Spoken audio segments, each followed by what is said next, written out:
নমস্কার বন্ধুরা, রমা কুকিংয়ে সবাইকে স্বাগত জানাই। আজকে আপনাদের সাথে শেয়ার করব সম্পূর্ণ নিরামিষভাবে তৈরি ছানার ডালনার রেসিপি। এটা খুবই পুরনো দিনের একটা রান্না। অনেকেই হয়তো রেসিপিটি অনেকবার বাড়িতে বানিয়েছেন, তবে আমি কিভাবে এই রেসিপিটি বাড়িতে খুব সহজভাবে বানিয়ে থাকি সেই পদ্ধতিটাই আপনাদের সাথে শেয়ার করছি।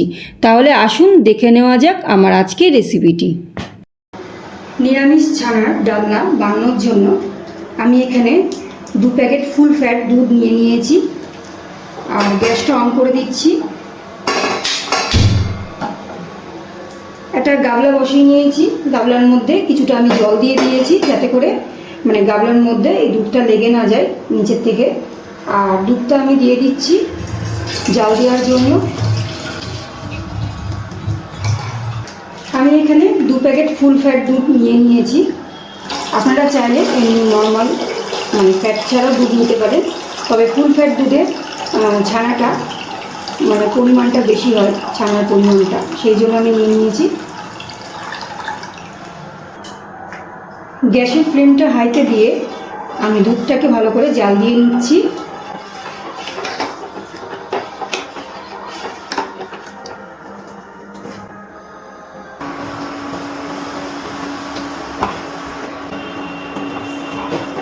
দুধ কিন্তু আমি ভালো করে জাল দিয়ে নিয়েছি।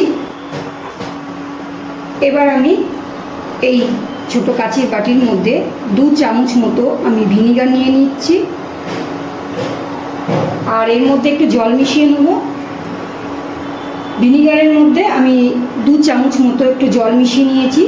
এবারে দুধের মধ্যে দিয়ে দিচ্ছি। এই সময় গ্যাসের ফ্লেমটা আমি একদম লোতে রেখেছি। ভিনিগারটা দেওয়ার পর আমি একটু নাড়াচাড়া করে নিচ্ছি। আর আপনারা ভিনিগারের পরিবর্তে পাতিলেবুর রস বা যে কোনো ছানা কাটা পাউডার দিয়ে দুধটা কাটিয়ে নিতে পারেন।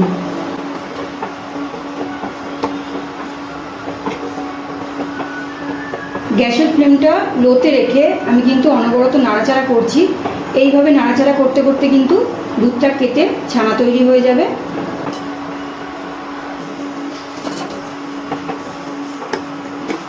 এইভাবে নাড়াচাড়া করতে করতে কিন্তু দুধটা কেটে ছানা তৈরি হয়ে গেছে। দুধটা খুব সুন্দরভাবে কেটেছে। ছানাগুলো দেখুন, দেখে বুঝতেই পাচ্ছেন খুব সুন্দরভাবে কিন্তু ছানাটা কেটেছে। এবার আমি গ্যাসটা অফ করে দিচ্ছি। আর একটা পাত্রের মধ্যে আমি রেখে জলটা ঝরিয়ে নেব ছানার। এবার আমি ছানার জলটা ছানাটা ছেঁকে নিচ্ছি জলটা ঝরিয়ে।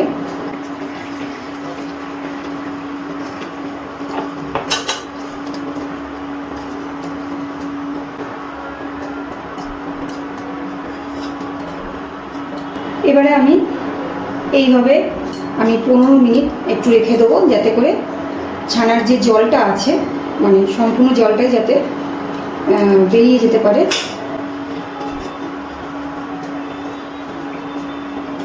ছানার জলটা ভালো করে ঝরিয়ে নিয়েছি।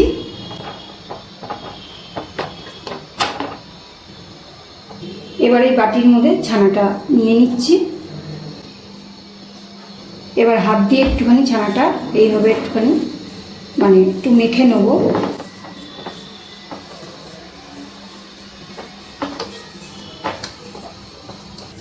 হাত দিয়ে ভালো করে একটুখানি ম্যাশ করে নিয়েছি। এবার দিয়ে দিচ্ছি অল্প করে আদা বাটা আর কাঁচা লঙ্কা বাটা। আপনারা এর পরিবর্তে আদা বাটা আর কাঁচা লঙ্কা বাটার পরিবর্তে দুটোই কুচি করে কেটে দিতে পারেন, আদা আর কাঁচা লঙ্কাটা। এবারে দিয়ে দিচ্ছি কাশ্মীরি লঙ্কার গুঁড়ো, পরিমাণ মতো লবণ, খুবই সামান্য একটুখানি চিনি, টেস্টের জন্য দিলাম চিনিটা। দিয়ে দিচ্ছি 1 চামচ ময়দা। এবার সব কিছু ভালো করে আমি হাত দিয়ে মেখে নিচ্ছি।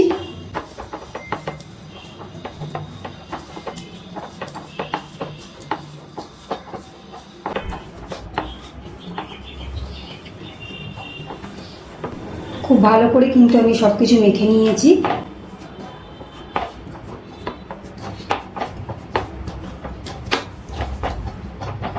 এবারে অল্প অল্প করে নিয়ে আমি একটুখানি এইভাবে মুঠো মুঠো করে গোল করে নিচ্ছি।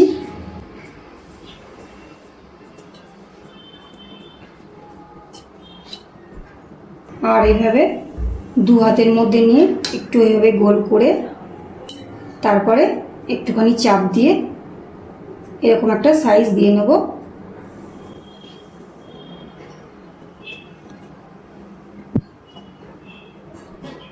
এবারে এক এক করে আমি প্রত্যেকটা একইভাবে তৈরি করে নিচ্ছি।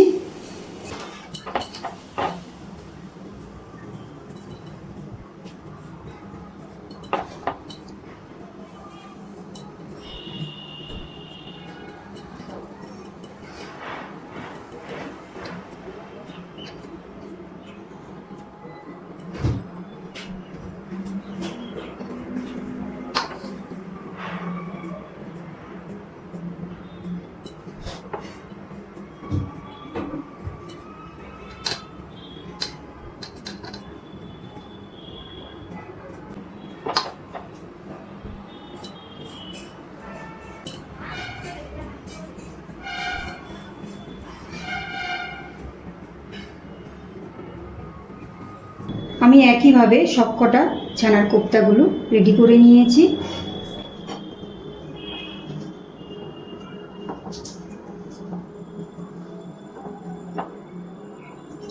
ছানার কোপ্তাগুলো ভাজার জন্য এখানে আমি গ্যাস অন করে একটা কড়াই বসিয়ে দিয়েছি, আর কড়াইয়ের মধ্যে আমি দিয়ে দিচ্ছি কিছুটা সাদা রিফাইন অয়েল।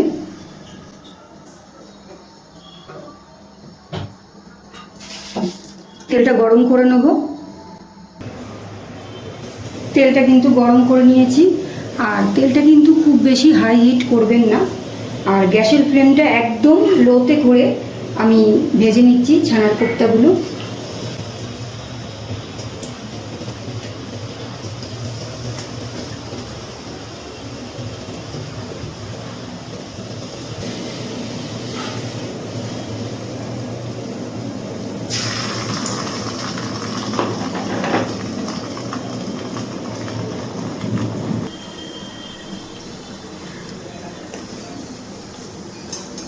এক পাশ ভাজা হয়ে গেছে, এবার আমি হালকা হাতে উল্টে দিচ্ছি।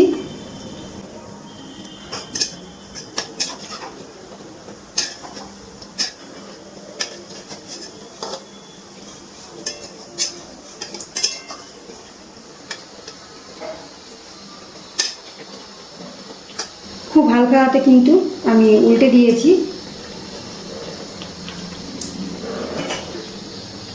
গ্যাসের ফ্লেম একদম লোতে করে আমি কিন্তু ছানার কোপ্তাগুলো ভেজে নিয়েছি।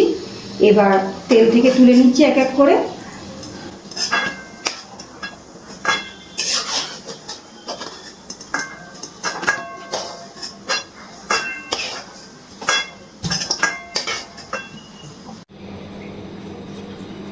ছানার কোপ্তাগুলো আমি সব ভেজে নিয়েছি একসাথেই। এখানে আমি একটা বাটি নিয়ে নিয়েছি, আর বাটির মধ্যে আমি কিছু মশলা একটু জল দিয়ে মিশিয়ে দেবো। দিয়ে দিচ্ছি ধনে গুঁড়ো, জিরে গুঁড়ো, হলুদ, কালারের জন্য কাশ্মীরি লঙ্কার গুঁড়ো। এবার এর মধ্যে দিয়ে দিচ্ছি একটু জল, আর জল দিয়ে ভালো করে একটু মিশিয়ে নিচ্ছি।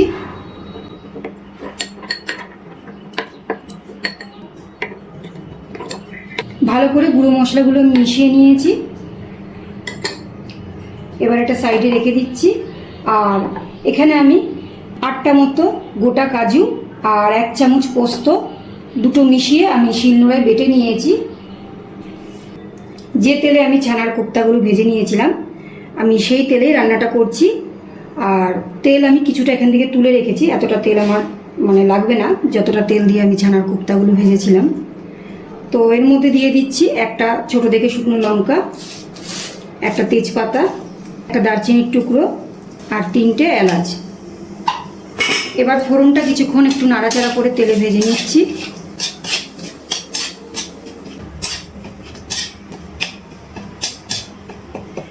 কিছুক্ষণ তেলে নাড়াচাড়া করে একটু ভেজে নিয়েছি।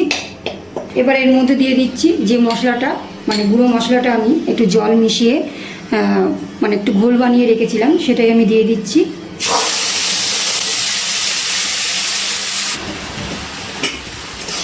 এবারে গ্যাসের ফ্লেমটা একদম লোতে রেখে মশলাটা আমি ভালো করে কষিয়ে নিচ্ছি।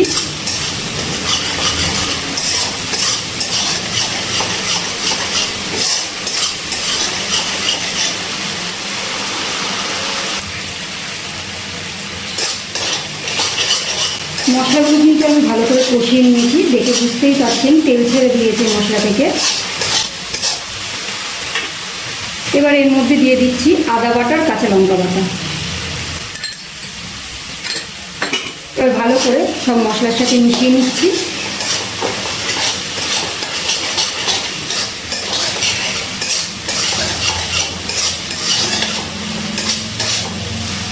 মশলার সাথে আদা বাটা আর কাঁচা লঙ্কা বাটা একটু মেশানোর পর আমি দিয়ে দিচ্ছি টমেটো বাটা। আমি এখানে দুটো মাঝারি সাইজের টমেটো মিক্সিতে বেটে নিয়েছি, সেটাই দিয়ে দিলাম। এবারে খুব ভালো করে কষিয়ে নিচ্ছি, যতক্ষণ না কাঁচা আদা আর টমেটোর গন্ধটা না যায় ততক্ষণ কিন্তু কষিয়ে নিতে হবে।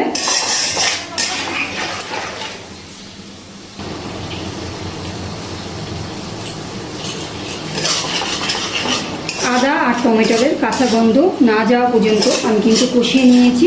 আর কষানোর সময় কিন্তু আমি গ্যাসটা একদম লোতে রেখে কষিয়েছি। এবার আমি এর মধ্যে দিয়ে দিচ্ছি স্বাদ মতো লবণ,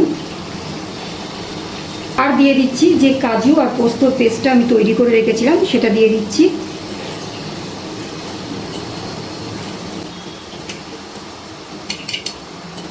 মশলার বাটি ধুয়ে দিয়ে দিচ্ছি একটু জল। এবার সব কিছু আবারও একটুখানি মিশিয়ে কষিয়ে নিচ্ছি।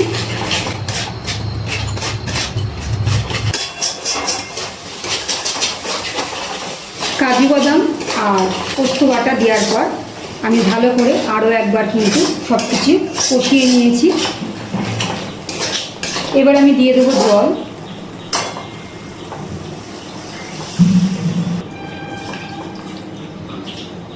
আমি এই বাটির 2 বাটি মতো জল দিয়ে দিয়েছি। এবার সব কিছু ভালো করে মিশিয়ে নিচ্ছি।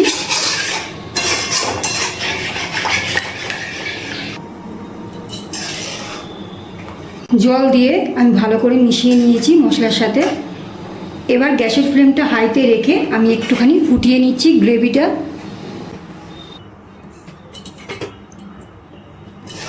গ্যাসের ফ্লেমটা হাইতে রেখে আমি কিন্তু গ্রেভিটা একটুখানি ফুটিয়ে নিয়েছি। আর গ্রেভিটা কিন্তু খুব বেশি ঘন হওয়ার আগেই আমাদের ছানার কোপ্তাগুলো দিয়ে দিতে হবে।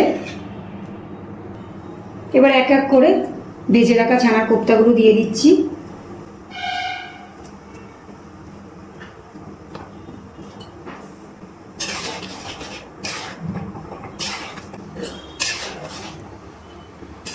গ্রেভির মধ্যে ছানার বড়াগুলো দেওয়ার পর আমি একটুখানি ফুটিয়ে নিচ্ছি।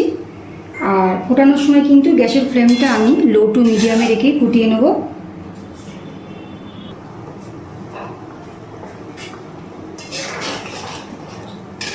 গ্রেভির মধ্যে আমি কিন্তু ছানার বড়াগুলো একটু কিছুক্ষণ ফুটিয়ে নিয়েছি। আমাদের রান্নাটা কিন্তু একদম শেষের পর্যায়ে চলে এসেছে। তো নামানোর আগে আমি দিয়ে দিচ্ছি গরম মশলার গুঁড়ো, আর দিয়ে দিচ্ছি 1 চামচ গাওয়া ঘি। এবার ভালো করে একটুখানি নাড়াচাড়া করে মিশিয়ে নিচ্ছি।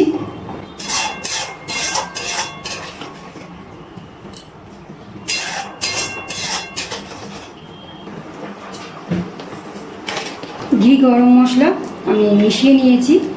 ব্যাস, আমাদের কিন্তু নিরামিষ ছানার ডালনা একদম তৈরি পরিবেশনের জন্য। এবার আমি গ্যাসটা অফ করে দিচ্ছি। গ্যাসটা অফ করে দিয়েছি, আর একটা পাত্রে আমি পরিবেশন করে নেব।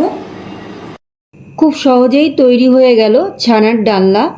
এটা কিন্তু যে কোনো কিছু, যেমন সাদা ভাত, পোলাও, রুটি, লুচি, পরোটা সব কিছুর সাথেই খেতে দারুণ লাগবে। একবার এইভাবে ছানার ডালনা বাড়িতেই বানিয়ে দেখতে পারেন। আশা করছি এই রেসিপিটি আপনার বাড়ির প্রত্যেকেরই ভীষণ ভালো লাগবে। পুরনো দিনের এই রেসিপিটি আপনাদের কেমন লাগলো অবশ্যই কমেন্ট করে জানাতে ভুলবেন না। রেসিপিটি একটুও ভালো লাগলে একটা লাইক ও বন্ধুবান্ধবের মধ্যে শেয়ার করবেন। আর আমার চ্যানেলে নতুন হয়ে থাকলে চ্যানেলটি সাবস্ক্রাইব করে আমার পাশে থাকবেন। আজ এই পর্যন্ত, আবারও চলে আসবো অন্য কোনো রেসিপির সাথে। সবাই ভালো থাকবেন, সুস্থ থাকবেন, ধন্যবাদ।